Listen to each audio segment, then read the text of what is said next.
எனக்கு மகா கந்த சஷ்டி விரதம் மேற்கொள்ளும் முறைகள் பற்றி தான் பார்க்க போகிறோம். பல முறைகள் இருக்குது, என்னென்னு பார்க்கலாம். மிளகு, ஒரே ஒரு மிளகு மட்டுமே மென்னுட்டு தண்ணி குடிச்சிட்டு இந்த 7 நாளுக்கும் ஒவ்வொரு மிளகு ஒரு நாளைக்கு எடுத்துகிட்டு தண்ணி குடிச்சிட்டு முழுமையாக விரதம் இருப்பாங்க. அடுத்து 3 வேளையும் பால் பழம் எடுத்துகிட்டு ஒரு வகையான விரதம் இருப்பாங்க.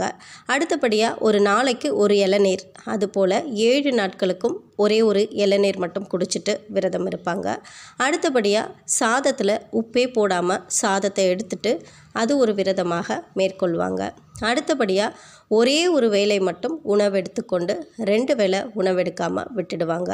இதுபோல் பல முறைகளில் முருகப்பெருமானுக்கு நம்ம மகா கந்த சஷ்டி விரதத்தை மேற்கொள்ளலாம். உங்களுக்கு இதில் எந்த விரதத்தை மேற்கொள்ள முடியுமோ எடுங்க.